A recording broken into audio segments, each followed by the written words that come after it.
صبت علي مصائب لو أنها صبت على الأيام صرنا لياليها. لا حول ولا قوة إلا بالله العلي العظيم. بسم الله الرحمن الرحيم.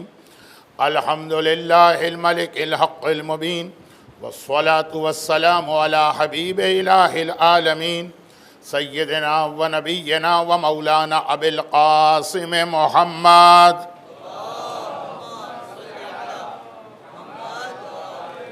وآله الطيبين الطاهرين المعصومين، سيما على بقية الله في الأراضين وحجته على العالمين. اللهم عجل له الفرج ولعنة الله على أعدائهم أجمعين. أما بعد، فقد قال الله عز وجل في كتابه المبين وفرقانه المتين وقرآنه المجيد وقوله الحق. بسم الله الرحمن الرحيم.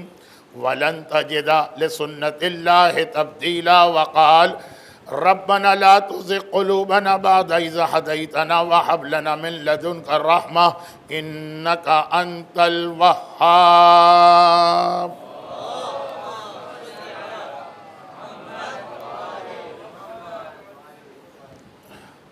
آج بھی ایک مریض کے لیے التماس کی گئی ہے،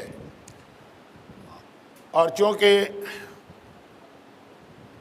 مجلس کے آخر میں مجھے خود نہیں معلوم ہوتا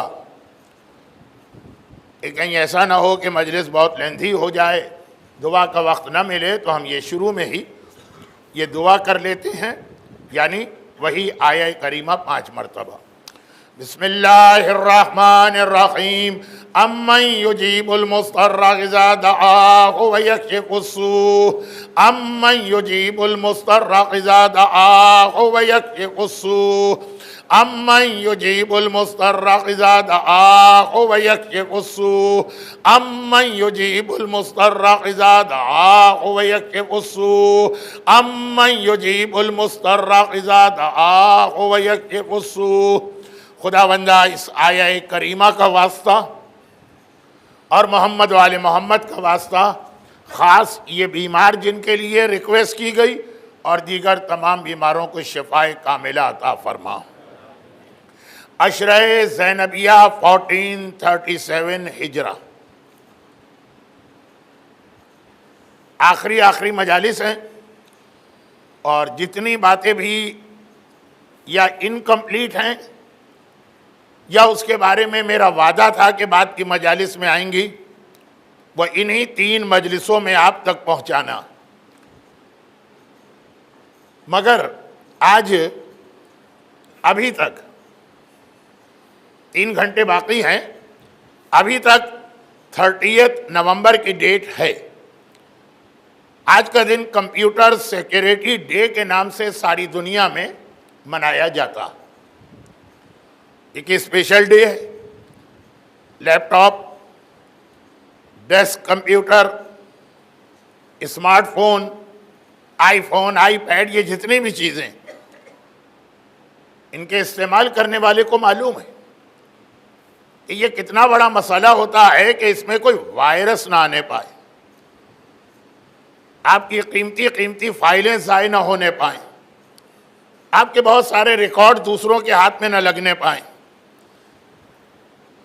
اور آج 30 نومبر 30 نومبر دنیا بھر میں، مجھے یہاں کا نہیں معلوم کہ افریقہ میں یا دارالسلام میں یا تنزانیہ میں یہ دن کو واقعاً کوئی اہمیت دی جاتی ہے کہ نہیں، لیکن باقی ساری دنیا میں یہ 30 نومبر کی تاریخ بہت اہم ہے.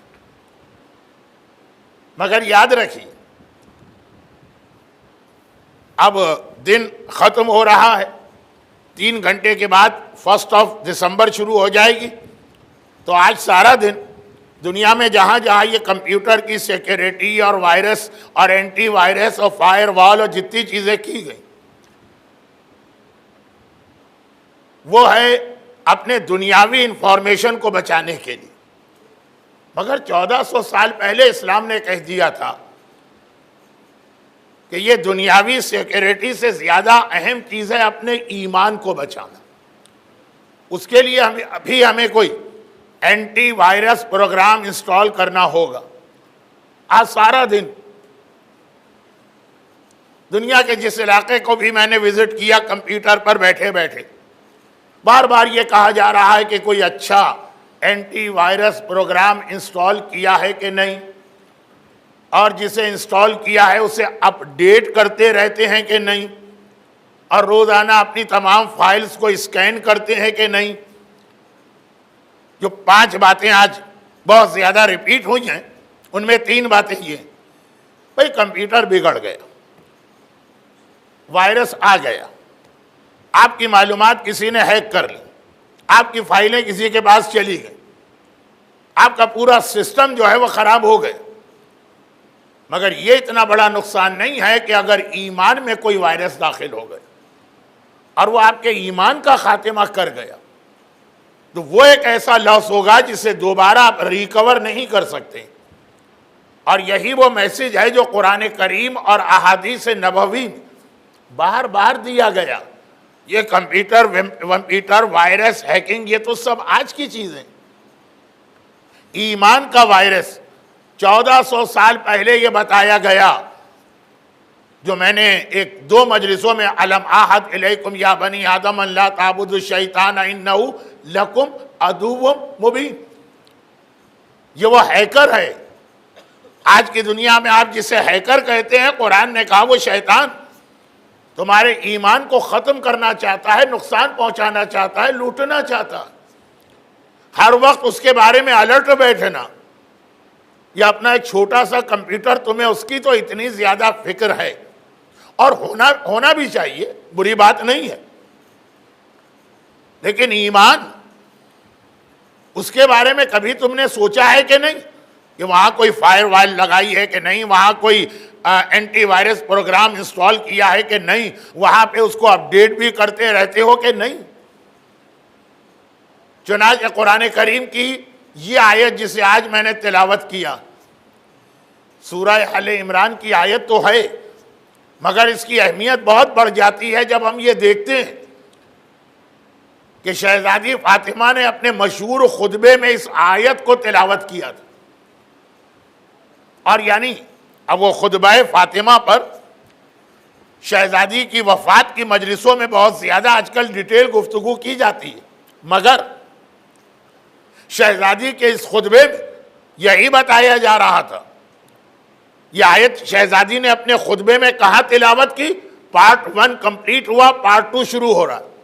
پارٹ 1 یہ ہے کہ جس میں اپنے بابا کی نبوت کا اور رسول اللہ کی جو ایفرٹس ہیں ان کا تذکرہ کیا. دنیا میں آیا، کس طرح تمہیں شرک سے بچایا، نماز واجب کی اور شراب حرام کی، پورا دین. اور اس کے بعد پھر شہزادی اپنے حق کی جانب چلی. پارٹ 1 پارٹ 2 بیچ میں یہ آیت تلاوت کی. یعنی یہ بتایا کہ میرے بابا نے تمہیں پورا دین دیا، تم نے اپنے دین کو بچایا نہیں، اس میں وائرس انٹر ہو گیا، جس کا نتیجہ یہ نکلا کہ اسی رسول کی بیٹی پہ تم لوگ ظلم کر رہے. وہ آیت کی تلاوت اگر آپ کے پاس آج ٹائم ہو یا 40 کو آپ اپنا جاب اور آفس وغیرہ میں نہ جائیں یا ٹائم مل جائے تو جا کے وہ خطبہ دیکھ لیجئے گا کہ یہ آیت کہاں پہ تلاوت ہوئی. ٹھیک اسی جگہ پہ آئی آیت جہاں پہ کمپیوٹر کا وائرس آتا. پورا اسلام تم تک آیا، اس کے بعد کیا ہوا؟ پھر تم کیسے بدل گئے، کیسے رسول کی اپنی فیملی کے اہل البیت کے خلاف ہو گئے. مگر پہلے آیت تلاوت کی، ربنا لا تزغ قلوبنا بعد اذ ہدیتنا. خدا بندہ ایک بار جب ہم کو ہدایت مل گئی، ہم مومن بن گئے، اب دوبارہ ہم گمراہی کی جانب نہ جانے پائے. یہ ہے ایمان کا وائرس. ہدایت مل گئی، آپ نے لیٹسٹ قسم کے پروگرامز انسٹال کر کے کمپیوٹر خرید لیا، لیکن ایک کم بخت وائرس آپ کی ساری محنت پہ پانی پھیر دے گا. ایمان آپ کے پاس مل گیا، اس سے زیادہ ایکسپینسو چیز دنیا میں کیا؟ مگر جتنا ایمان کی ویلیو ہے بھائی، کسی چیز کی ویلیو کا اندازہ ہوتا ہے کہ آج کل اس کی کیا پرائس چل رہی، اس سے اندازہ ہوتا ہے کہ چیز کی کیا قیمت۔ جس اسلام اور ایمان کے لیے حسین اپنا گلا کٹائیں، اصغر کو قربان کریں، اکبر کے کلیجے میں برچھی دیکھیں، زینب کی چادر قربان کریں، سکینہ کے رخسار پہ تماچے ہوں، سجاد کی کمر پہ کوڑے پڑے، وہ اسلام کتنا اہم ہوگا۔ مگر کیا یہ سمجھ لیا ہم نے کہ ایک بار ایمان مل گیا اب مرتے دم تک رہے گا؟ ربنا لا تزغ قلوبنا بعد اذ ہدیتنا، یہ آیت بتا رہی ہے کہ ایسا نہیں۔ ایمان پہ بھی اٹیک ہوتا، ایمان کی بھی ہیکنگ ہوتی ہے۔ جو قرآن نے کئی جگہ پہ یہ لفظ استعمال کیا، تمہارے سارے اعمال ختم ہو جائیں گے، وَأَنْتُمْ لَا تَشْعُرُونَ، تمہیں پتہ بھی نہیں چلے گا۔ کیسے کمپیوٹر میں ہماری فائلیں جو ہیں کرپٹ ہو جاتی ہیں، جب ضرورت پڑتی ہے تو پتہ چلتا ہے کہ کتنے بڑے پرابلم میں آ گئے۔ تو آج کمپیوٹر سیکیورٹی ڈے کی وجہ سے جو میرا موضوع چل رہا ہے اسی کو آگے بڑھاؤں گا، اس سے ہٹا نہیں۔ ایک بار اس میسج پہ ذرا غور کیجئے۔ اور پھر ابھی تک دارالسلام میں دعاؤں کا شوق اور رواج ہے۔ یہ جملہ جو میری شروع کی ایک دو مجلسوں میں آ گیا کہ ابھی ڈرائنگ ٹیچر کے کہنے پہ بلینک پیپر ہم نہیں دیکھتے ہیں، اس کو دیتے ہیں کہ گھاس بھی ختم اور گائے بھی ختم، ابھی دعاؤں کا رواج ہے۔ اللہ کرے کہ یہ رواج رہے، وہ دن نہ آنے پائے کہ آپ کی مسجدوں اور امام باڑوں سے دعائے کمیل بند ہو جائے کیونکہ ضعیف ہے، زیارت عاشورہ ختم ہو جائے کیونکہ کھوٹی ہے۔ حدیث قصہ تو تقریباً آج کل ختم ہو ہی گئی، جبکہ ہمارے بڑے بڑے مراجع اپنے گھر کے پروگرام شروع کر رہے ہیں حدیث قصہ سے۔ مگر دعاؤں کا رواج ہے ابھی تک دارالسلام میں۔ تو دعائے عدیلہ بھی آپ سنتے بھی ہیں، پڑھتے بھی ہوں گے۔ دعائے عدیلہ کیا ہے؟ ایک دعا نہیں، گروپ آف دعاز، بہت ساری دعائیں ہیں، ان کو ملا کے دعائے عدیلہ کہتے ہیں۔ دعائے عدیلہ کہتے ہی اسے کہ مرنے سے پہلے انسان کا ایمان ختم نہ ہو جائے، شیطان آپ کا ایمان چھین کے نہ لے جائے۔ سڑکوں اور بازاروں میں مگنگ کرنے والے اور ہاتھ سے پرس لے کے چھیننے والے گھومتے ہیں، اس سے بڑا شیطان موجود۔ دعائے عدیلہ اس لیے پڑھی جاتی ہے کہ پروٹیکٹ کیا جائے اپنے ایمان کو۔ اب وہ چھوٹی دعائے عدیلہ ہو، یا اللہ یا رحمان یا رحیم یا مقلب القلوب ثبت قلبی علی دینک، شارٹیسٹ دعائے عدیلہ، اور یا وہ بہت بڑی دعائے عدیلہ ہو جو ایوری شب جمعہ لوگ پڑھتے ہیں۔ آج کمپیوٹر سیکیورٹی ڈے کے حوالے سے پھر یہ یاد دلاتے ہوئے، یہ ایمان کی سیکیورٹی بنتی ہے دعائے عدیلہ۔ بٹ دنیا کی کوئی دعا اس وقت تک قبول نہیں جب تک کہ ساتھ میں آپ ایفرٹس نہ کریں۔ روزی کا تو اللہ نے وعدہ لیا ہے، روزی نہیں ملے گی، دعا کرتے رہی، سورہ واقعہ پڑھتے رہی، زیارت وارثہ روزی کی نیت سے پڑھتے رہی۔ رزق کی بہترین دعا ہے تسبیح زہرا۔ اللہ کے رسول نے یہ دعا اپنی بیٹی کو اسی وقت ٹیچ کی تھی جب انہوں نے جا کے اپنے گھر کے حالات کی ذرا سی کمپلین کی۔ اسے کمپلین تو نہیں کہیں گے، لیکن ٹائم نہیں ہے میرے پاس کہ وضاحت کروں۔ تو پیغمبر نے یہ تسبیح زہرا بتائی نا کہ وہ گھر کے جو حالات ہیں اور مالی پریشانیاں دور ہو جائیں گی۔ مگر ایفرٹس، صحت نہیں ملے گی چاہے کتنی ہی دعائیں کیوں نہ پڑھ لیں۔ امن یجیب سے لے کے سورہ فاتحہ تک ایفرٹس۔ اور یہی ایک جملہ اور سن لیجئے اور میں کل رات کے ٹاپک سے کنیکٹ ہو جاؤں۔ اسی طرح سے آپ چیخ چیخ کے پکار کے تڑپ تڑپ کے کہتے رہیں الاجل الاجل الاجل اجل اللہ اجل اللہ، یہ دعا ہے نا ایفرٹس کا۔ اس کے ساتھ کوشش کیا ہے ہماری؟ جاب کے لیے آپ دعا بھی کرتے ہیں، ایفرٹس بھی، علاج کے لیے آپ دعا بھی کرتے ہیں، کوشش بھی، اولاد کے لیے دعا بھی کرتے ہیں، کوشش بھی۔ امام زمانہ کے لیے خالی دعا ہے، کوشش کہاں ہے؟ تبھی تو اس امام نے جس کا ذکر کل رات کو اس لیے ہوا کہ ان کی شہادت کی رات تھی ایک روایت پر، ان کی ایک حدیث یہ بھی ہے کہ 8 آدمی ایسے ہیں جب اللہ سے دعا کرتے ہیں وہ دعا نہیں کرتے ہیں، وہ مذاق اڑا رہے ہیں اللہ کا. اور ان میں ایک وہ بھی ہے جو امام زمانہ کے لیے دعا کر رہا ہے، کوشش کوئی نہیں کر رہا، یہ اللہ کا مذاق اڑا رہا ہے ایک طرح سے. تو اب یہ ایک جملہ کہہ کر آگے اس لیے بڑھتا ہوں کہ امام زمانہ پہ ہماری ایک کوئی مجلس ہوگی، آج نہیں، جو ریمیننگ 2 مجالس. آج تو بات یہ کرنا کہ ایمان بچانا، تو اس کے لیے کوشش. اور وہ کوشش کیا؟ یہ جو ہم کربلا زیارت کے لیے جاتے ہیں نا، یہ خالی ایک ہالیڈے ٹرپ نہ سمجھیے، ایک انٹرٹینمنٹ کا سفر نہ سمجھیے. لوگوں کی دیکھا دیکھی کہ سب جا رہے ہیں تو ہم بھی جائیں، یہ نہیں ہونا چاہیے. زیارت کا اپنا ایک مودت اہل بیت کی جو ڈیوٹی ہے زیارت کے ذریعے وہ پوری ہوتی ہے. اور زیارت وہ چیز ہے جو ہمارے اور آپ کے ایمان کو بچانے والی ہے. یہی وجہ ہے کہ 1300 سال کی جو کربلا کے بعد کی ہسٹری ہے، ہمیشہ دشمنان اہل بیت اور اسلام نے زیارت کے اوپر اٹیک کیا. اب آج کل حالات بہت اچھے ہیں اور اللہ کرے ایسے ہی حالات رہیں، لیکن اس سے پہلے بھی زیارت کے لیے اچھے حالات، پھر صدام جیسا کوئی آ جاتا تھا. ایک اکیلا صدام کو چھوڑی گزرا ہے تاریخ میں، متوکل سے لے کے صدام تک کتنے ایسے گزرے جنہوں نے باقی جو ظلم کیے تو کیے. امام مظلوم کی زیارت پہ سب سے پہلے پابندی لگانا چاہیے. اور ریزن یہی ہے کہ امام حسین کی قبر زرعی روضہ، آج روضہ آج زرعی. جب کربلا کا واقعہ ہوا اس کے بعد نہ روضہ تھا نہ زرعی تھی، صرف ایک قبر تھی. اور پھر اس کے اوپر ایک درخت اگ گیا سدرا بیری کا، تو ہارون نے اسے کٹوا دیا. آپ یہ سنتے رہتے ہیں یہاں مجلسوں میں بھی، کربلا کے اندر کے لیکچرز میں بھی. مگر وہ ٹوٹی ہوئی قبر سے لے کے آج کے روضے تک امام حسین کا روضہ صاحب ایمان کو ایک ایسی انرجی، اسپریچول انرجی دیتا، ایک ایسی طاقت دیتا کہ ایمان پہ اٹیک کرنے والے کو بھاگنا پڑتا ہے. وہ زیارت سے اس لیے روک رہا. سلیمان پہلے آدمی ہیں جنہوں نے کربلا کے فوراً بعد یا لسارات الحسین کا نعرہ لگایا، ہمیں حسین کے خون کا انتقام لینا. سلیمان خزائی.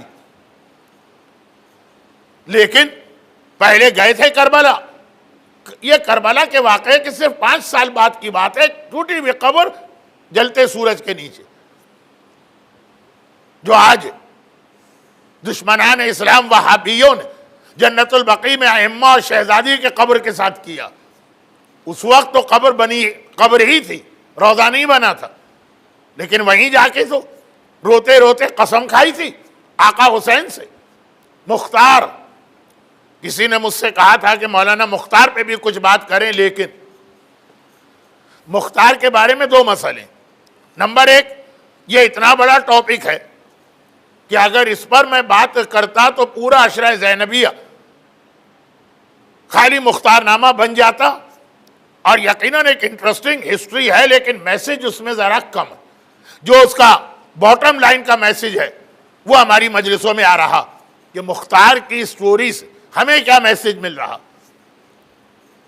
اور ایک تو یہ ریزن کہ بہت لیندی سبجیکٹ، اور دوسرا اس لیے کہ جب اسے ایران میں مختار کے حالات پر وہ سیریل بنی بہت ڈیٹیل کے ساتھ، تو اب اتنی ضرورت نہیں.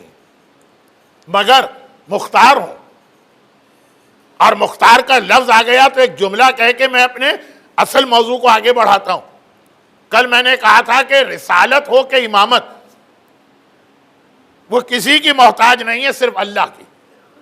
مگر پھر بھی لوگوں سے کہتے ہیں ہماری ہیلپ کرو، ہمارے ساتھ کوآپریشن کرو. 1-2 واقعات میں پڑھ رہا تھا، پھر ہمارا سبجیکٹ 8ویں امام کی شہادت کی وجہ سے چینج ہو گئے. ضرورت نہیں ہے امام کو، مگر پھر بھی کہتے ہیں کہ ہماری ہیلپ کرو. جس کو میں نے آخر میں ایک جملے پہ کہا تھا کہ آقا حسین جیسا حل من ناصر ینصرنا کی آواز بلند کر رہا. کون؟ آقا حسین، جو بہت سے لوگوں کو راستے میں واپس کر چکے تھے مگر پھر بھی ہیلپ مانگ رہے ہیں. کیونکہ امام، جو کل کی مجلس میں یہ بات بھی آئی تھی، اکیلے کام کر سکتا ہے لیکن اسلام اکیلا کام پسند ہی نہیں کرتا، سب کو انوالو کر کے چلو. آقا سجاد اکیلے بھی خطبہ دے سکتے تھے، پوری مسجد کو انوالو کیا. تو اب جب امام پورے مجمع کو، کمیونٹی کو انوالو کرتا تو پھر اپنے مختلف نائب بنا دیتا. فلاں کام کے لیے یہ میرا نائب، فلاں کام کے لیے یہ میرا نائب. ضرورت بھی نہیں، مگر یہ بتانے کے لیے کہ اسلام سسٹم کے ذریعے کام کرنے کا حکم دیتا. ہر چیز سسٹم کے ذریعے ہونی چاہیے. چوتھے امام نے کربلا کے واقعے کا پہلا ریونج اپنے چچا محمد حنفیہ کے حوالے کر دیا. چچا محمد حنفیہ، یہ آپ کا ڈپارٹمنٹ، اس میں آپ میری طرف سے اختیار رکھتے ہیں. جو اصلی انتقام ہے، جو عید الزہرا بنے گی، اصلی عید، جو زمانے کا امام آئے گا، وہ تو چوتھے امام ہی کی ایک اور حدیث ہے. مگر چوتھے امام کے یہ دو فرمان، امام زمانہ کے لیے چوتھے امام نے خود اپنی ڈیوٹی سنبھالی. وہ اصلی انتقام ہے، وہ ایکچول ریونج. اور مختار، جب انہوں نے کہا کہ مولا میں ایز اے مومن اپنی ڈیوٹی انجام دینا چاہتا ہوں، امام، چوتھے امام نے یس بھی نہیں کہا، نو بھی نہیں کہا کہ جاؤ محمد حنفیہ کے پاس، یہ اختیار اور اتھارٹی ہم نے ان کو دی. محمد حنفیہ چوتھے امام کے نائب بن کر مختار کے جہاد کو انڈوس کر رہے ہیں. اور جب کبھی بھی دشمنوں کو مختار پر پریشر بڑھانا ہوتا تھا، محمد حنفیہ کو وہ قید کر لیتے تھے. آج بھی جو مکے کے اندر جنت المالا کا قبرستان ہے، اس کے قریب ہی وہ پہاڑ تھا کہ جہاں محمد حنفیہ ان ظالموں سے بچ کے غار میں پناہ لینے گئے اور یہ وہاں تک پہنچ گئے. ظالم عین وقت پہ مختار کی فوج آ گئی. مختار کوفے میں، واقعہ مکے کا. مگر مسئلہ یہ تھا کہ ہر ایک کو پتا کہ مختار کو اتھارٹی محمد حنفیہ سے ملی. یہ بہت اہم جملے ہیں اس مجلس کے لیے جس میں امام زمانہ کا ذکر آئے گا، یا کل یا پرسوں، آخری دو میں سے کوئی ایک. تو اب چوتھا امام سارے کام خود کر سکتا، مگر اپنے نائب بنا دی. اور ایک بات ایسی کہہ دوں کہ جو پوری 1 گھنٹے کی مجلس ابھی لندن میں پڑھ کے آ رہا ہوں، وہ یہاں کا سبجیکٹ نہیں ہے، اس لیے صرف ایک جملہ کہہ کے آگے بڑھتا ہوں. عزاداری کے پروموشن کے حوالے سے چوتھے امام نے اپنی پھوپھی زینب کبریٰ کو اپنا نائب بنایا تھا. مختار کے حوالے سے اپنے چچا کو، اور عزاداری کے پروموشن کے حوالے سے زینب کبریٰ کو اپنا نائب بنایا تھا. پھوپھی اماں، میری امامت کی ڈیوٹیز بہت ہیں. اب یہ میری ورڈنگ ہے، چنانچہ میں مدینہ اور مکے سے باہر نہیں جا سکتا ہوں. اصل میں تو امام، چوتھے امام امام ہیں، اصل ڈیوٹی تو امامت کی ہے. کہا میں نہیں جا سکتا ہوں. اور عزاداری کو ہر شہر میں پہنچانا، یہ کام میں آپ کے سپرد کرتا ہوں. شہزادی زینب کے اتنے سارے روضے دنیا میں کیوں مشہور ہیں؟ ایک زینبیہ میں ہے. دشمنان اہل بیت بھی اس کو اتنا مانتے ہیں کہ آئیسس یا داعش نے اپنے ایجنڈے میں ٹاپ آف دا لسٹ رکھا ہے زینبیہ کے روضے کو توڑ دینا، کیونکہ یہ کفر کا اور شرک کا اڈا ہے. یہ ان کی ورڈنگ ہے، لیکن ٹاپ آف دا لسٹ ان کا ایجنڈا، اور ہڈن ایجنڈا نہیں. ایک تو ہوتا ہے نا کہ پبلک کے سامنے کچھ کہیں، دل میں کچھ، کھلم کھلا زینبیہ. مگر شہزادی زینب کی ایک قبر قاہرہ میں بھی ہے، اور آغائے محسن الحکیم کی تقلید کرنے والوں کو معلوم ہے کہ آغائے حکیم قاہرہ کی قبر کو کتنی اہمیت دیتے. شہزادی کی ایک قبر جنت البقیع میں بھی، بلکہ بہت سے علماء کہتے ہیں کہ جنت البقیع میں جو فاطمہ زہرا کی قبر مشہور ہو گئی ہے وہ زینب کبریٰ کی قبر. شہزادی کی ایک قبر اسکندریہ میں بھی ہے. شہزادی کی ایک قبر لبنان اور سیریا کے بارڈر پر بھی ہے. بہت ساری قبریں، روضے، خالی قبر نہیں، روضے. افغانستان میں جو حالات ہوئے اس سے بہت سارے شیعوں کو بھی پہلی مرتبہ پتہ چلا کہ افغانستان کے شہر مزار شریف میں مولا کا ایک بڑا شاندار اور پراپر روضہ ایسا ہی ہے جیسا نجف میں. جناب زینب کے بھی ایسے کتنے روضے دنیا میں ہیں. کیوں؟ وہ آزاداری کو لے کے ان ساری شہروں میں گئی تھی. اب یہ موضوع اس وقت آج کی مجلس میں شہزادی زینب نہیں، ورنہ میں نے کہا نا کہ اسی ایک جملے کو میں نے 1 گھنٹے کی مجلس میں ڈیٹیل کے ساتھ بتایا. اس کو چھوڑ دیجئے. بات یہ ہے کہ چوتھا امام، اور ہر امام، خالی چوتھا نہیں، ہر امام سارے کام اکیلے کر سکتا ہے، لیکن پورا ایک سسٹم بنانا ہے، کمیونٹی کو انوالو کرنا. ہر کام امام کر کے نہیں دیں گے. چنانچہ اپنے نائب اور نمائندے بناتے ہیں، خالی خمس کلیکشن کے لیے نہیں. یہ انتقام کربلا کے لیے محمد حنفیہ، یہ ہر شہر میں آزاداری لینے کے لیے میری پھوپھی زینب کبریٰ. اور اسی طرح سے امام زمانہ کو بھی ایک سسٹم چاہیے. یہ اس سوال کا جواب ہے جو مجلس کے بیچ میں نے آپ سے کیا تھا کہ خالی الاجل کی دعا نہیں، ایفرٹس کیا. ایفرٹ سے آپ کا سسٹم. جب امام آئیں گے دنیا کی ساری طاقتوں سے لڑیں گے تو اس وقت امام کو بہترین اکاؤنٹنٹ چاہیے، بہترین آرکیٹیکٹ چاہیے، بہترین انجینئر چاہیے، بہترین ڈاکٹر چاہیے، آئی ٹی کے بہترین ماہر چاہیے. ایک سسٹم امام کو چاہیے. اور جب تک کہ یہ ایفرٹس ہماری قوم کی نہیں ہوگی، تھوڑے سے ڈالر کمائے اور گھر جا کے سو گئے، اس وقت تک الاجل کی دعا کا فائدہ بھی کوئی نہیں نکلے گا. مگر تھوڑی سی یہ بات آج آ ہی گئی تو باقی بات کل یا پرسوں آئے گی. میں اپنے اصل موضوع پہ آ جاؤں تاکہ بات ایک سیکوینس میں آگے بڑھے. کہ دنیا کی تاریخ میں، ہسٹری میں، آدم سے لے کے قیامت تک سب سے خطرناک زمانہ جب کمپیوٹر سیکیورٹی ڈے ہے آج 30 نومبر، ایمان کی سیکیورٹی، سب سے امپورٹنٹ زمانہ، آخری زمانہ، سب سے زیادہ ایمان اس وقت لوگوں کے ختم ہوں گے. تو بہت زیادہ خیال کرنا ہے کربلا اس کے لیے، کربلا کی صحیح زیارت. چنانچہ بعض حدیثوں میں ایک لفظ ہے جو کربلا کی زیارت کرتا ہے اس پہ جنت واجب. ایک لفظ جو کربلا کی زیارت کرتا ہے براءۃ من النار، جو میں نے شب جمعہ حاجی علی بغدادی کا واقعہ پڑھا، عذاب خدا سے وہ محفوظ ہو گئے. مگر بعض حدیثوں میں ہے عارفاً بحقہ، زیارت کرے حق حسین کی معرفت رکھتے ہوئے. بغیر معرفت کی زیارت ہے تو یہ بینیفٹ نہیں ملیں گے. معرفت، اور اگر حق حسین کی معرفت ہو جائے تو جو جواب امام زمانہ نے اس دور کے مرجع امیر علام، نہیں امیر علام تو راوی، مقدس اردبیلی کو دیا تھا. مقدس ہماری تاریخ کے اتنے عظیم مرجع اور اتنے پوائس مرجع کہ ہمارا کوئی مرجع ان کا نام نہیں لیتا. اب یہ مرجع ہیں تو ان کے فتوے ڈسکس ہوتے ہیں حوضے میں، لیکن اگر آغا کوئی ان کے کسی فتوے پہ ڈسکس کرے، یہ نہیں کہیں گے کہ احمد اردبیلی نے کہا، مقدس نے کہا. خالی ایک لفظ مقدس مینز 1400 سال کی تاریخ میں ایک ہی پرسنالٹی ایسی ہے جس کو مقدس کہا گیا.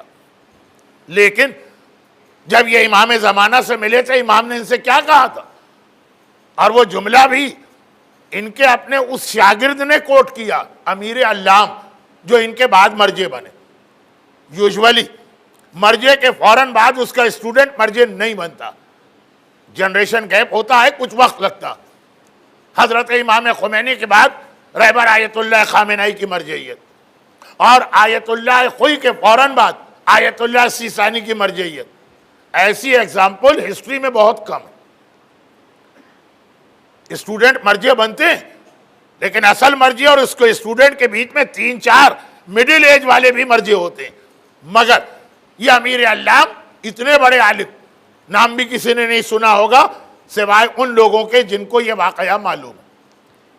انہوں نے کوٹ کیا کہ میرے استاد نے یہ کہا کہ امام نے ان سے جملہ کہا کہ جہاں ہمیں بلانے والا بلاتا ہے اسے ہمارے پاس آنے کی ضرورت نہیں، ہم اس کے پاس پہنچ جاتے ہیں۔ مگر آج موضوع امام زمانہ نہیں، آج موضوع دو چیزیں ہیں۔ پہلی چیز تو کمپیوٹر کی سیکیورٹی کے حوالے سے ابھی ابھی میرے دماغ میں آ گئی تھی، یعنی ایمان کو بچانا۔ موضوع ہے کہ زیارت ایمان بچاتی ہے، لیکن کچھ لوگ کربلا جا کے خالی ہاتھ آتے ہیں، عارفاً بحق ہی اگر شرط پوری نہیں ہو رہی، اور کچھ لوگ جہاں بیٹھتے ہیں کربلا چل کے وہاں آ جاتی ہے۔ اب کربلا کہاں کہاں کس کے پاس آ سکتی، یہ 3-4 دن میں نے جملہ بھی کہا اور ایک تو اس میں سے بات بتا بھی دی۔ جہاں امام مظلوم کی مجلس ہو، ایک لفظ میں نے کہا تھا جو کچھ لوگوں نے سن لیا، زیادہ تر لوگوں نے سنا ہی نہیں۔ میں نے کہا تھا شرط یہ ہے کہ لائیو مجلس ہو، گھر میں مجلس ہو، آقا حسین آئیں گے لائیو۔ اس لیے کہ شریعت میں یہ جو ریکارڈنگ آج کل چلتی، اس کو غلط یا برا نہیں کہا گیا، اس کے اپنے بینیفٹ، لیکن جو اصل بینیفٹ ہے وہ لائیو۔ اور چھوٹی سی ایک مثال دے دوں، قرآن کی 4 آیتوں کو پڑھیں گے یا سنیں گے تو سجدہ واجب ہے۔ ڈیٹیل میں نہیں جا رہا ہوں، مگر کیا شرط ہے کہ لائیو سنیں۔ اگر ٹیلی ویژن پر، اگر ریڈیو پر، اگر کسی چینل پہ قرآن کی آیت آپ نے سنی اور وہ لائیو آ رہی ہے مثلا مکے سے، یا اس وقت قاری اسٹوڈیو میں بیٹھا ہوا ہے اور وہ آیت آپ نے سنی تو آپ پہ سجدہ واجب۔ اور اگر کوئی ریکارڈنگ چل رہی ہے، آج کل تو بہت سے لوگوں کے اسمارٹ فون میں پورا قرآن ڈاؤن لوڈ ہوتا، اب اگر ریکارڈنگ میں آپ نے قرآن کی آیت سنی سجدے والی بھی، سجدہ واجب نہیں، کر لیں تو اچھا ہے لیکن واجب نہیں ہے، کیونکہ قرآن کا حکم لائیو کا حکم ہے۔ اب یہی میں مجلس کے حوالے سے جملہ اس دن میں نے کہا تھا، لیکن 1% کے علاوہ کسی نے سنا بھی نہیں کہ میں نے کیا کہہ دیا۔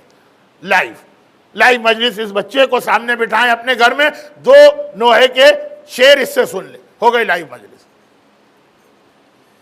ہاں بچوں کو اس وقت بٹھائیں گے جب آپ بچوں کو مجلس میں لائیں گے، خیر وہ ایک الگ سبجیکٹ ہے۔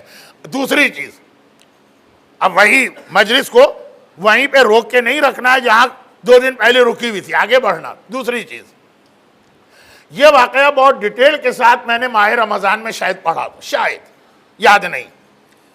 بہرحال میرے آج کے ٹاپک سے اتنا یہ ریلیٹڈ واقعہ کہ اس کو دوبارہ پڑھ رہا ہوں، لیکن بہت ہی شارٹ کر رہا ہوں۔ ہماری تاریخ کے بہت اہم مراجع میں سے ایک ہیں آغائے بروجردی، بلکہ جہاں تک میری معلومات ہیں، میں بھی آئی رہا ہوں کہ ایسٹ افریقہ کے خوجوں میں تقلید زیادہ آغائے بروجردی کے زمانے سے شروع ہوئی۔ مل جاتے ہیں کچھ لوگ ابھی بھی جنہوں نے آغائے ابو الحسن اصفہانی کی بھی تقلید کی ہے، اور شاید بہت کم آغائے نائینی کے بھی مقلد مل جائیں، لیکن بڑے پیمانے پہ تقلید آغائے بروجردی سے شروع ہوئی۔ اللہ کرے کہ یہ جملہ یہیں تک رہے، کیونکہ آج کل ویسٹرن میڈیا ایک عجیب جملہ استعمال کر رہا، آغا سیستانی از دا لاسٹ مرجع آف شیعت، کہا ان کے بعد دیکھنا تقلید اڑ جائے گی، ختم ہو جائے گی، مرجعیت ختم ہو جائے گی۔ اور پھر پورے آرٹیکل ٹورنٹو اسٹار میں یا گلوب میں میں نے خود پڑھے، لاسٹ مرجع آف دی شیعت آغا سیستانی۔ اور جو اس وقت ہماری قوم میں مرجعیت کے حوالے سے ڈفرینسز پیدا ہو چکے ہیں، تو کچھ سائن بھی سامنے آ رہے ہیں کہ شاید خدا آغا سیستانی کو اور آغا خامنہئی کو طول عمر دے، ان کے بعد شاید حالات بہت خراب ہو جائیں۔ مگر یہ آج کا موضوع نہیں، جب امام پہ بات کروں گا شاید تھوڑی سی یہ بات آ جائے۔ ابھی صرف ایک بات، آغا بروجردی بہت ہی اسٹرانگ پرسنالٹی، بہت بڑے مرجع، ایران کے ریولیوشن کا ایک امام خمینی کو چھوڑ کر جتنے علماء کا رول ہے وہ سب آغا بروجردی کے اسٹوڈنٹس ہیں۔ امام خمینی ان سے پہلے والے مرجع آقا عبد الکریم حائری کے اسٹوڈنٹ، ان کا بھی ایک واقعہ آنے والا ہے، کربلا کیسے گھر میں آتی، پہلے یہ سن لیں۔ تو آقا بروجردی کا واقعہ ہے، اور پہلے زمانے میں، پہلے سے میری مراد 500 سال پہلے نہیں، 40 سال پہلے، 30 سال پہلے، مراجع ان کے گھر کا دروازہ ایک ٹائم پہ کھلا رہتا تھا، ایک ٹائم فکس تھا کہ جس کو ملاقات کرنا ہے ملاقات کرو، نہ کوئی اپوائنٹمنٹ، نہ کوئی سیکیورٹی، نہ کوئی اور ایسے پرابلم۔ جب آپ کا دل چاہا زیارت کے لیے، آپ اگر 10 دن نجف میں ہیں یا 5 دن، جب دل چاہا چلے جائیے۔ چنانچہ آپ کے کتنے بزرگوں نے آغا خوئی کی زیارت اسی طرح کی، اس سے پہلے آغا محسن حکیم کی زیارت اسی طرح کی۔ تو یہ ایک سسٹم تھا۔ آغا بروجردی کے ایک بہت ہی قریبی شاگرد حسین انصاریان، استاد حسین انصاریان، ان کی ویب سائٹ بھی ہے، انگلش میں بھی ہے، یہ پوری سٹوری ڈیٹیل سے وہاں پہ موجود بھی ہے۔ وہ فرماتے ہیں کہ جو میرا ٹیچر تھا وہ بتا رہا، وہ ان کا ٹیچر حجت الاسلام اور آیت اللہ کے لیول کا عالم ہے، یا تو حجت الاسلام کا لاسٹ اسٹیج یا آیت اللہ کا بالکل شروع کا اسٹیج۔ سارے آیت اللہ بھی برابر نہیں ہوتے، سارے آیت اللہ العظمیٰ بھی برابر نہیں۔ تو خیر یہ تو بہت لمبی مجلس ہو جائے گی، اتنا وقت کہاں۔ میرے استاد کہتے ہیں کہ میں آغا بروجردی کے سٹنگ میں، جو ان کا 2 گھنٹے کا یا 3 گھنٹے کا یا 1 گھنٹے کا عام لوگوں سے ملاقات کا ٹائم ریگولر جاتا تھا۔ مراجع کے بعد بیٹھنے کے بینیفٹ بھی بہت ہیں، اور بہت سے نئے نئے مسئلے سننے کو مل جاتے ہیں، اور پھر یہ تو آغا بروجردی کی ٹیم میں شامل تھے۔ وہ کہتے ہیں آغا استاد حسین انصاریان ایران کے اس وقت کے بہت بڑے عالم، اپنے استاد کی بات، کہ میرے استاد کہتے ہیں کہ ایک دن میں اسی طرح جا رہا تھا، یعنی آغا بروجردی کے ڈرائنگ روم میں یا لیونگ روم میں نے دیکھا کہ وہ ایک زائر ملاقات کر کے آ رہا۔ یہی ہوتا تھا جب کھلا ہوا ہو گھر، 5 جا رہے ہیں تو 10 آ رہے ہیں، تو 15 جا رہے ہیں تو 25 واپس آ رہے ہیں۔ مگر یہ آدمی بڑی عجیب حالت میں، بہت ہی ان ڈیسنٹ قسم کی کلوتھنگ اس کی ہے۔ پہلا زمانے میں تو یہ جو شارٹ پہن کے آپ کے بچے گرمیوں میں گھومتے رہتے، کنسپٹ نہیں تھا پہلے زمانے سے، مطلب 50 سال پہلے لوگ چلے جاتے ہیں امام کے زمانے میں، نہیں، ویلیوز بہت چینج ہو گئی۔ میڈیا نے خالی عورتوں ہی کو نہیں، مردوں کو بھی بہت ننگا کر دیا، اخلاقیات ختم ہو گئی، بڑوں کے رسپیکٹ کسے کہتے ہیں یہ لوگ بھول گئے، خاص طور پہ یہ بچے۔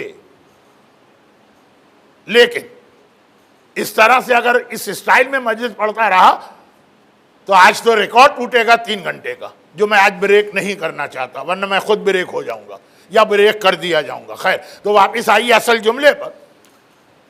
خالی شرٹ پہنے ہوئے ہے، ایک قسم کا برمودا شارٹ جو ہوتے ہیں اس ٹائپ کا شارٹ پہنے ہوئے، اور بس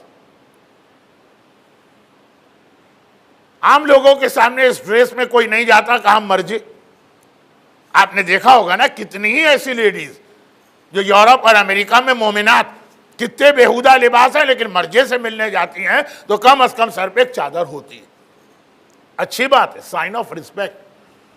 یہ آدمی عجیب حالت میں، تو اب چلے گئے انصاریان کے استاد، جا کے بیٹھے۔ اب جیسا میں نے کہا یہ ٹیم ہے، بہت شارٹ کر رہا ہوں، آغا بروجردی کی ایک ٹیم ہے، ان کے رائٹ لیفٹ بیٹھتے تھے، یہ ان کے اپنے ساتھی سے کہنے لگے یہ کون آدمی تھا، ایسے کلوتھنگ میں یہاں پہ آیا ہے اور تم میں سے کسی نے اس کو روکا بھی نہیں۔ انہوں نے کہا نہیں، واقعہ کچھ اور، یہ ابھی تھوڑی دیر پہلے ایک سوٹ کیس لے کے آیا اور آغا بروجردی کے سامنے وہ سوٹ کیس کھول دیا، وہ سارا کرنسی نوٹ سے بھرا ہوا، پورا سوٹ کیس۔ ممبر ہے اس لیے میں ڈرتے ڈرتے ایک لفظ کہہ رہا ہوں۔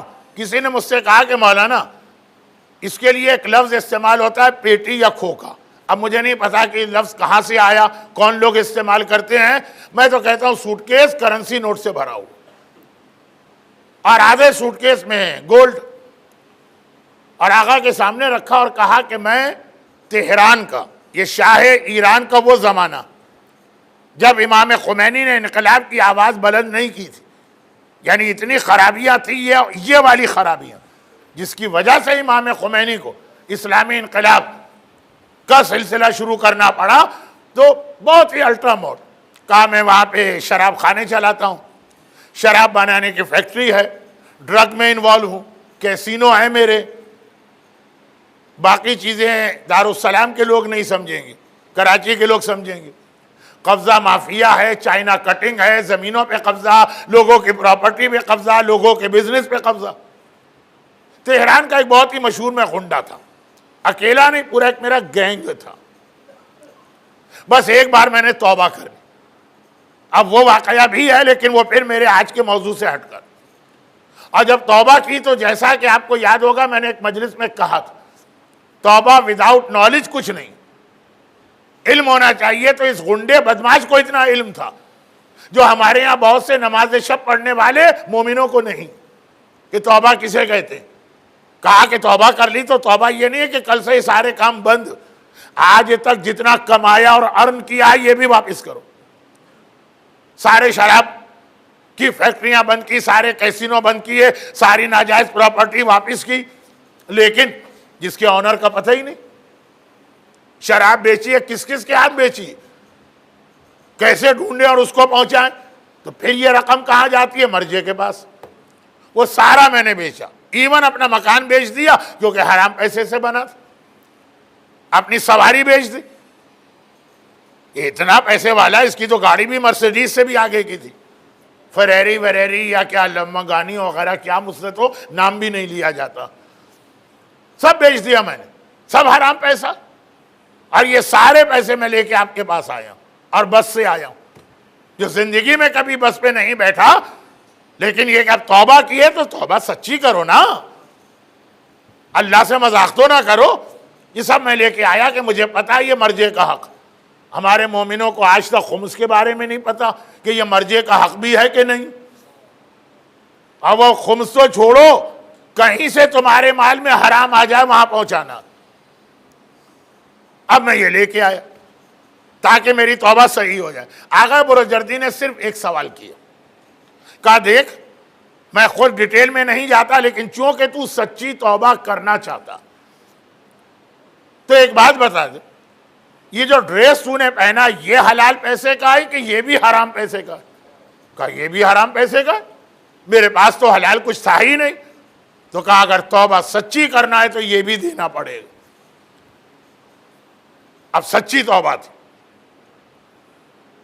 ناراض نہیں ہوا مرجے پہ کہ میں تو سوٹ کیس بھر کے آپ کے پاس لا رہا ہوں اور آپ میرے پینٹ اور شرٹ بھی اتروا رہے ہیں۔ ہم تو سمجھتے ہیں نا کہ ہم نے اللہ کے راستے میں اتنی چیریٹی کی، اگر ہم حج کرنے جائیں تو خانہ کعبہ کو آگے آ کر ہمارا استقبال کرنا چاہیے، ہم کیوں جائیں اس کے پاس؟ مرجے کو اٹھ کے ہمیں تھینک یو کہنا چاہیے اگر ہم نے دولت دنیا میں سے خمس کے نام پہ اس کو کچھ دے دیا۔ دیتے بھی کم ہیں، دیتے ہیں تو اس سے زیادہ واپس لینے کی فکر ہوتی ہے، مگر موضوع کچھ اور ہے۔ چنانچہ جیسے ہی یہ سنا، آغا برجردی نے کہا چونکہ تو سچی توبہ کرنا چاہتا تو میری ڈیوٹی ہے کہ تجھے صحیح مسئلہ بتاؤں۔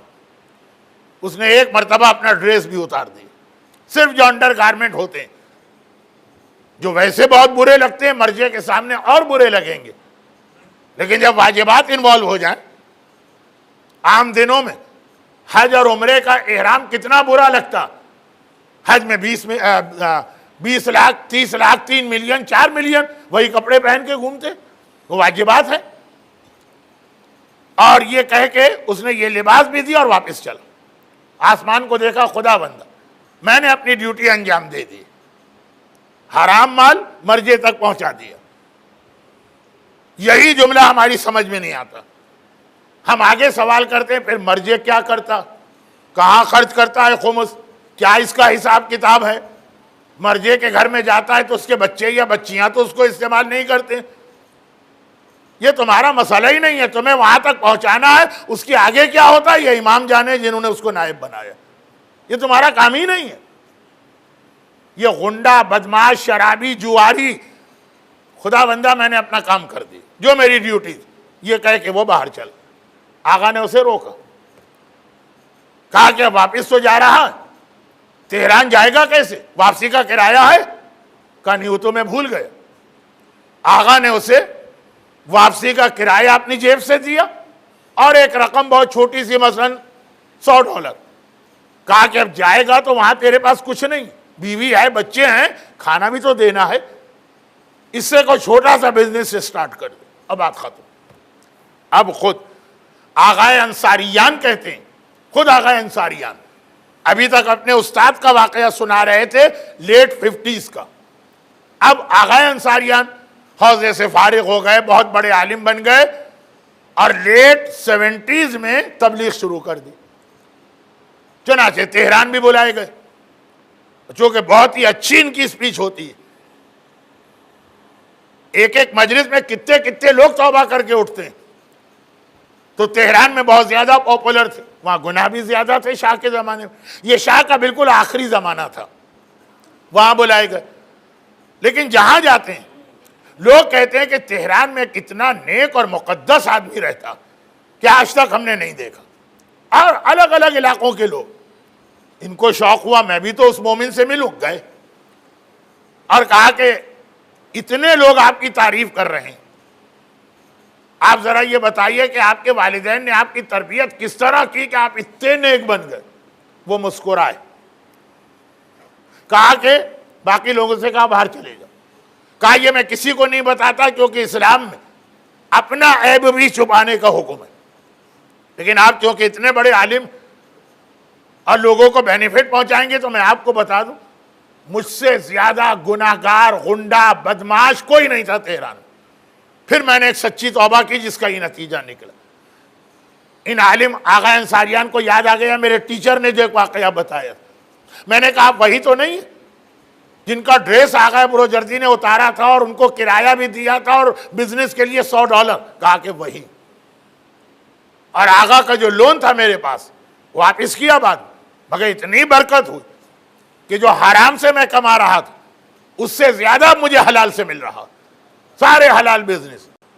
کہا لیکن آپ کا گھر تو ایسا نہیں، گاڑی تو ایسی نہیں، کہا یہ سارا میں نیکی کے مختلف کاموں میں خرچ کر دیتا ہوں۔ پھر اپنے کچھ پروجیکٹ بتائے جن میں ایک بہت امپورٹنٹ پروجیکٹ تھا لیکن اب ٹائم نہیں، اور وہ ہمارے سبجیکٹ سے بھی اتنا متعلق نہیں۔ محبت ہو گئی آغا انصاریان کو، ایسی توبہ کرنے والا کہاں ملتا ہے، ایسی سچی اور پکی توبہ کہ اپنی بیوی تک کو نیبر کے گھر میں بٹھا کے قم گئے تھے، مکان ہی نہیں، سواری ہی نہیں ہے، اور اللہ نے اتنی برکت بھی دی، اللہ کا وعدہ۔ اب رمضان چل رہا ہے، لاسٹ شب جمعہ آ گئی، جس کے نیکسٹ ڈے جمعے کی آخری نماز ہوتی ہے جمعۃ الوداع، تو یہ شب جمعہ تھی، لاسٹ شب جمعہ آف رمضان۔ ان کا بیٹا آیا، وہ جو غنڈے بدماش جو بھی تھا، اور کہا کہ بابا کچھ دنوں سے طبیعت خراب ہے، اب وہ آج آپ کو بلا رہے ہیں کہ ایک دفعہ ہم سے اور ملاقات کر لو۔ کہا کہ ہاں ہاں، آج تو شب جمعہ ہے اور لاسٹ شب جمعہ ہے رمضان کی، ساری رات میری دعائیں اور اعمال اور زیارتیں، صبح پھر دعائیں ندبہ وغیرہ، جمعے کی نماز پڑھ کے آؤں گا۔ رات انہوں نے عبادت میں گزاری، رمضان میں ویسے ہی لوگ عبادت کرتے ہیں، اور شب جمعہ ہو، لاسٹ شب جمعہ ہو، صبح کو دعائیں ندبہ وغیرہ پڑھ کے فارغ ہوئے کہ بیٹا آ گیا، اور کہا کہ بس یہ خبر دینے آیا ہوں کہ آج فجر کی نماز کے بعد میرے بابا کا انتقال ہو گیا، دنیا سے چلے گئے، گزر گئے۔ انہوں نے جو ہر آدمی سوال کرتا آخری وقت میں کیا حالت ہے، کہا کہ ہم تو ڈر رہے تھے کہ آخری وقت کی جو تکلیف ہوتی، لیکن بابا تو اتنے آرام سے دنیا سے جا رہے تھے۔ آنکھیں بند تھی، ایک بار آنکھیں کھولی، ہمیں دیکھا اور ہمیں دیکھ کے کہا السلام علیک یا ابا عبداللہ، السلام علیک یا ابن رسول اللہ، آقا حسین میرا سلام لیجیے۔ ہم گھبرا گئے، ہم نے کہا بابا یہ میں آپ کا بیٹا کھڑا ہوں، میں آپ کی بیٹی کھڑی ہوں، میں تمہاری بہن ہوں، میں تمہاری ماں ہوں یا آپ کس کو سلام کر رہے؟ کہا تم نہیں دیکھ رہے، میں دیکھ رہا ہوں. مجھے لینے کے لیے آقا حسین آئے ہیں اور کہا کہ چلو میرے ساتھ، میں تجھے لے جاؤں گا. ان کو دیکھ کے میں نے سلام کیا. یہ جملہ بابا نے کہا آخری جملہ اور دنیا سے چلے گا. حسین لینے آئے. کربلا کیا ہے؟ کربلا حسین کا نام. دنیا جاتی ہے حسین کے پاس، اور وہاں بھی عارفن بحق ہی کی شرط ہے. چلے بھی گئے تو پتہ نہیں حسین سلام کا جواب دیں کہ منہ پھیر لیں. اور کہا یہ آدمی ہے. حسین خود چل کے آئے کہ چلو میرے ساتھ، میں تمہیں لینے آیا ہوں. کیوں؟ سچی توبہ کی. سچی توبہ ایک ایسی چیز ہے کہ اگر آپ کربلا نہ بھی گئے، کربلا چل کے آپ کے پاس آئے گی. آقا حسین آپ کے پاس آئیں گے. سچی توبہ. سچی توبہ کسے کہتے؟ جو ابھی آپ نے واقعے میں بھی سنا، سارا حرام واپس کیجیے، ساری قضا نمازیں پڑھیے. سچی توبہ. اور سچی توبہ کے لیے کربلا سے بہتر مثال کیا؟ حر کہاں کا تھا؟ کربلا کا. آج بھی حر کا روضہ کربلا میں ایک نمایاں شان رکھتا. کربلا کے سارے شہید آقا حسین کے روضے کے اندر یا ایک آقا عباس فرات کے کنارے ہیں یا حر ابن یزید الریاحی. آغا بروجردی سے زیادہ آغا محسن الحکیم افریقن خوجوں کے اندر تقلید ہوئی. ہر نسل کے بعد تقلید بڑھتی جاتی ہے نا، جیسے اویرنس آتی. آغا محسن حکیم کے بیٹے کہتے ہیں رضا حکیم، وہ بھی بیچارے شہید کیے گئے. ان کی قبر بھی باپ کے برابر وہیں نجف میں مولا کے باب القبلہ کے سامنے جو ایک گنبد ہے گرین کلر کا، اس کے نیچے. کہ میرے بابا جب بہت بوڑھے ہو گئے تھے، 91 کی ایج تھی، 91، تو کہا کہ ایک بار مجھے کربلا کی زیارت اور کرا دو. ماشاءاللہ 10 یا 11 تو جوان بیٹے تھے، جن میں سے آلموسٹ سب مجتہد تھے. 10 جوان بیٹوں کا باپ، مجھے زیارت کرا دو. ہم لوگ لے کے گئے. اب وہ زمانہ صدام بھی کچھ نہیں کر سکتا تھا. آقا حکیم عراق کے بے تاج بادشاہ مانے جاتے تھے. آقا حسین کی زیارت کر کے کہا مجھے حر کے روضے پہ ضرور لے جانا. ایسا نہ ہو کہ میرا بڑھاپا یا کمزوری دیکھ کر تم یہ سوچو کہ بھائی اہم زیارتیں کرا دیں. حر کے روضے پہ ضرور لے جانا. وہاں گئے. خود شہید آیت اللہ رضا الحکیم، فرزند آیت اللہ العظمی آغا محسن حکیم کہتے ہیں کہ ہم بابا کو لے کے اندر داخل ہوئے، زری کے قریب پہنچے. بابا نے ایک جملہ کہا، ہم سے نہیں حر سے. اے حر، میں عمر میں بھی تجھ سے بڑا ہوں. حر کتنا تھا؟ 34. آغا محسن حکیم کتنے؟ 91. ایجڈ آدمی کا ایک احترام ہوتا. میں علم میں بھی تجھ سے زیادہ ہوں. آغا حکیم مجتہد نہیں ہے، مرجع ہیں، مجتہد سے بھی بڑے. میں خاندان میں بھی تجھ سے بہتر ہوں. سید ہیں، فاطمہ کے بیٹے ہیں. حر نے بھی آقا حسین سے کہا تھا نا، اگر کسی اور نے میری ماں کا نام لیا ہوتا تو میں ویسا ہی جواب دیتا. آپ سے کیا کہوں، آپ کی ماں تو سیدہ نساء عالمین ہے. خود حر مان رہا ہے نسب فاطمہ، علم میں تجھ سے زیادہ، عمر میں تجھ سے زیادہ، خاندان میں تجھ سے بہتر. چنانچہ اگر میں تیری زری کے سامنے بیٹھ جاؤں تو حرج نہیں ہے. چھوٹے کھڑے ہوتے ہیں، بڑے بیٹھ جاتے ہیں. لیکن کہا کہ اے حر، تیری ایسی توبہ میں نے دیکھی کہ مجھ میں ہمت نہیں ہو رہی تیری زری کے سامنے بیٹھنے کی. ایسی توبہ تو نے کی ہے کہ دنیا کی ساری توبہ ایک طرف، تیری توبہ ایک طرف. 91 ایئرز کا بوڑھا مرجع سید حسنی اور حر کی قبر کے سامنے، زری کے سامنے کانپ رہا ہے حر کے جلال کی وجہ سے. سچی توبہ. کربلا آپ کے پاس آئے گی، مرجعیت آپ کے پاس آئے گی، لیکن بالکل کمپلیٹ توبہ. حر کی توبہ ایسے ہی. یہی وجہ ہے کہ جب شاہ اسماعیل صفوی نے یہ سنا کہ بعض لوگ حر کی برائی کرتے ہیں کہ جی حر جو ہے وہ تھا تو حسین کا دشمن، تو کہا کہ ہر کی قبر کھولو. کربلا کے واقعے کے 8 سینچریز کے بعد ہر قبر میں تازہ، بالکل جیسے کوئی بیڈ روم میں سو رہا ہے، سر پہ وہ رومال تک بندھا ہے جو فاطمہ زہرا کا رومال تھا، آقا حسین نے باندھا. شاہ اسماعیل نے کہا یہ تو بہت برکت والا رومال ہے، میں اپنی قبر میں رکھوں گا، ذرا اس کو کھولنا. اور رومال کو کھولا گیا، ہر کے جسم سے خون دوبارہ نکلنے لگا. 900 سال کے بعد بھی زندہ. توبہ سچی کی. کربلا آپ کے پاس آتی، مرجعیت آپ کے پاس آتی. مگر 2 باتیں اور بہت اہم رہ گئی ہیں، ایک کل کی مجلس میں آئے گی، اسی میں کچھ امام زمانہ کا ذکر بھی آ جائے گا. البتہ یہ جملہ جو میں نے کہا کہ ہر الگ سے دفن کیے گئے، تو آقا عباس الگ سے دفن ہے. وصیت تھی کہ مولا میرے لاشے کو خیموں میں نہ لے جائی. اور ہر اس لیے الگ سے دفن ہے، اس وقت ہر کی فوج عمر سعد سے ریکویسٹ کر کے یہ لاشا لے گئی. کل رات کے جو مصائب تھے نا، اسی سے ملاتے ہوئے آج بہت مختصر مصائب پڑھوں گا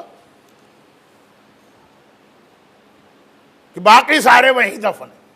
حبیب بن مظاہر الگ زری ہے لیکن ہے روضے کے اندر. گنج شہیدہ الگ زری ہے مگر ہے روضے.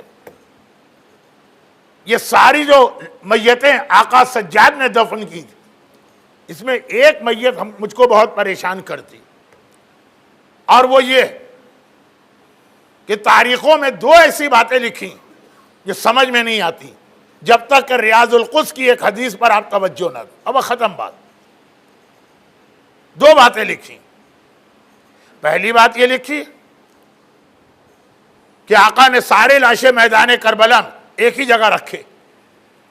اصغر کا لاشا ہاتھ میں لے کر ایک ٹیلے کے پیچھے گئے تھے، اور وہاں کہیں قبر بنا کے واپس آئے تھے خالی ہاتھ.